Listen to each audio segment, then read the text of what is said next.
রুহুল কবির আহমেদ রিজভী ভাই, উনি আসলে যে পরিশ্রম করে যাচ্ছে ওনার সম্বন্ধে দুইটি কথা না বললেই না। আমাদের রিজভী ভাই সে ছোটবেলা থেকে দেখে আসছি, আমাদের রিজভী ভাই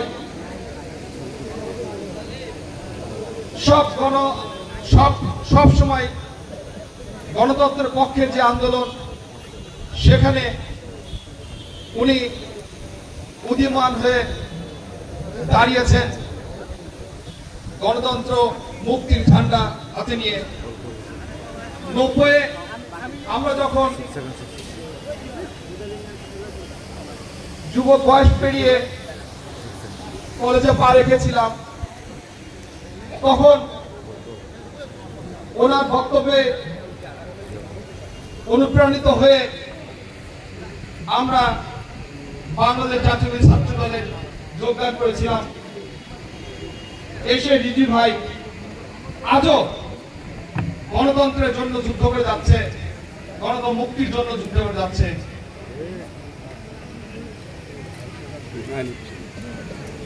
আমি এখানে উপস্থিত আরো যেসব নেতা আছে তাদের ত্যাগের কথা বলতে গেলে অনেক সময় লাগবে।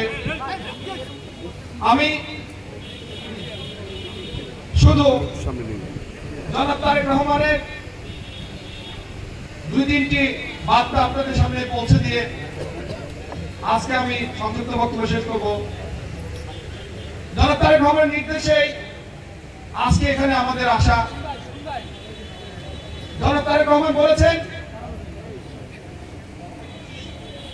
24-এ সম্প্রতি শেষ হয়ে গেছে যে আন্দোলন, সে আন্দোলনে যারা শহীদ হয়েছেন, যারা পঙ্গুত্ব বরণ করেছেন, সে সমস্ত পরিবারের পাশে দাঁড়াতে আমাদের পাঠিয়েছেন, তাদের সুখ দুঃখের সাথী হতে আমাদেরকে পাঠিয়েছেন। আমরা তারই অংশ হিসেবে আজকে 27টি জেলার কার্যক্রম শেষ করে আজকে 28তম জেলা এই বরিশালের বাগেরগঞ্জে এসেছি। আমরা এই পর্যন্ত 350-এর অধিক শুধু শহীদ পরিবারের পাশে দাঁড়িয়েছি।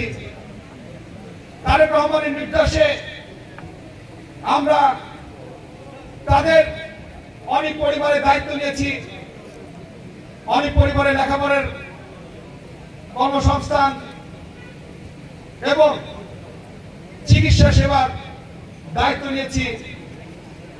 আমাদের এই কার্যক্রম ইনশাআল্লাহ অব্যাহত থাকবে। জনাব তারেক রহমান